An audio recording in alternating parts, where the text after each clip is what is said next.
আসসালামু আলাইকুম, আমি অ্যাডভোকেট ইমরান নিয়মিত প্র্যাকটিস করছি ঢাকা জজ কোর্টে। আজকে আলোচনার বিষয় হচ্ছে ডিভোর্স হয়ে গেলে স্বামীর কাছে সন্তান থাকবে না স্ত্রীর কাছে সন্তান থাকবে, এই বিষয় নিয়ে কিন্তু অনেক প্রশ্ন আমার কাছে এসেছে। সেই জন্য আজকে আমি আপনাদের উত্তর দেওয়ার জন্য ভিডিওটি মেক করলাম। প্রিয় দর্শক, যদি ভিডিওটি আপনার কাছে ভালো লেগে থাকে, এরকম নিত্য নতুন ভিডিও পেতে চান, তাহলে অবশ্যই চ্যানেলটি সাবস্ক্রাইব করে রাখবেন নিত্য নতুন ভিডিও পাওয়ার জন্য। প্রিয় দর্শক, আমাদের সমাজে ডিভোর্সের হার বেড়ে গিয়েছে।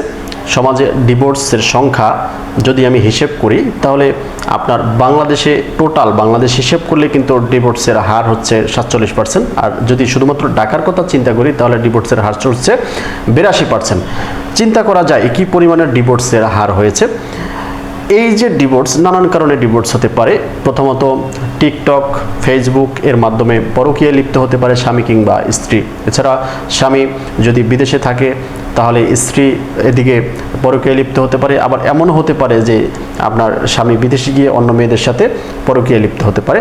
তাছাড়াও বিভিন্ন সামাজিক বা পারিবারিক কোলাহল থেকেও কিন্তু আপনার ডিভোর্স হয়ে থাকে, এবং এই ডিভোর্সের সম্পূর্ণ ভুক্তভোগী হয় কিন্তু বাচ্চারা। অর্থাৎ আপনার একটি বাচ্চা রয়েছে, সেই বাচ্চাটা কিন্তু ভুক্তভোগী হয়, কারণ সে মাও পায় না, বাবাও পায় না। প্রিয় দর্শক, সেই জন্য প্রথম অ্যাডভাইস হচ্ছে আপনারা যেটাই করুন বাচ্চার সুখের কথা চিন্তা করে করবেন।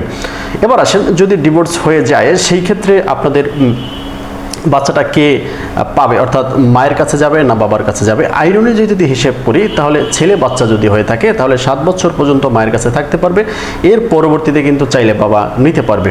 এবং যদি মেয়ে বাচ্চা হয়ে থাকে, তাহলে বয়সন্ধিকাল অর্থাৎ 18 বছর পূর্ণ না হওয়া পর্যন্ত কিন্তু মায়ের কাছে থাকতে পারে, এবং 18 বছর পূর্ণ হয়ে গেলে চাইলে কিন্তু সে বাবার কাছে যেতে পারে। তবে এই সময়টা মায়ের কাছে থাকুক বা বাবার কাছে থাকুক, সম্পূর্ণ দায়িত্ব কিন্তু বাবাকে নিতে হবে। অর্থাৎ সে আপনার আর্থিকভাবে যত ধরনের সুযোগ সুবিধা দেওয়া দরকার একটা বাচ্চাকে, সেগুলো কিন্তু দিয়ে আসবে।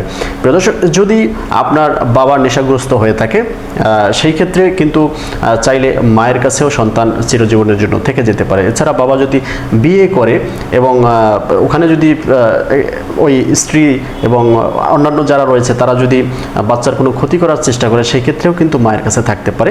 এবং যদি এমনটা হয়, এই ক্ষেত্রে কিন্তু এমনও হয় যে পারিবারিক আদালতে কিন্তু মামলা করেও কিন্তু বাচ্চা নেওয়ার সুযোগ রয়েছে। সেজন্য আপনারা গার্ডিয়ানশিপের মামলা করতে পারেন। যদি বাবা মামলা করতে চায়, তাহলে সে গার্ডিয়ানশিপের মামলা করবে। আর যদি মা মামলা করতে চায়, তাহলে অবশ্যই অভিভাবকত্বের জন্য মামলা দায়ের করবে। প্রিয় দর্শক, সেই ক্ষেত্রে বাচ্চার শরীর এবং সম্পত্তির জন্য মামলা দায়ের করা যেতে পারে পারিবারিক আদালতে। প্রিয় দর্শক, সেজন্য একটি মূল্যমান দিতে হবে, অর্থাৎ একটি কোর্ট ফি দিয়ে মামলা দায়ের করতে হবে। এখন যদি মা ডিভোর্স হয়ে যায়, ডিভোর্স হয়ে যাওয়ার পরে যদি মা অন্য কোথাও বিয়ে করে ফেলে এবং সেই বিবাহের পরবর্তীতে যদি বাচ্চা সেখানে নিয়ে যেতে চায়, অথবা মা যদি এমন হয় যে নানা বাড়িতে তার সন্তানকে রেখে যেতে চায়, কিন্তু যদি এমন দেখা যায় যে বাবা স্বাবলম্বী হয়েছেন এবং বাবা তার সন্তানকে দেখে রাখতে পারবেন, এবং সন্তানও চায় যে মায়ের কাছে থাকবে না, সে বাবার কাছে থাকবে, সেই ক্ষেত্রে কিন্তু আদালত সিদ্ধান্ত দিতে পারে যে সন্তান বাবার কাছে থাকবে। কারণ দিন শেষে স্বামী বা স্ত্রীর সুযোগ সুবিধার জন্য সন্তান কিন্তু স্বামীর কাছে বা স্ত্রীর কাছে দেওয়া হয় না। সন্তানের কোথায় ভালো হবে সেগুলো বিবেচনা করে কিন্তু আদালত স্বামী কিংবা স্ত্রীর কাছে দিয়ে থাকে। প্রিয় দর্শক, এই নিয়ে যদি আরও বিস্তারিত আপনি জানতে চান, তাহলে কিন্তু আমাদের সাথে যোগাযোগ করতে পারেন।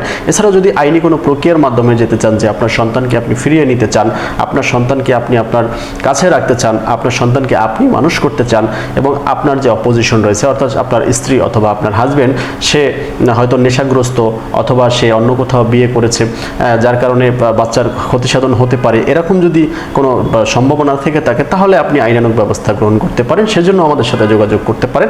আমাদের সাথে যোগাযোগ করার জন্য অবশ্যই স্ক্রিনে দেওয়া নাম্বারে যোগাযোগ করতে হবে।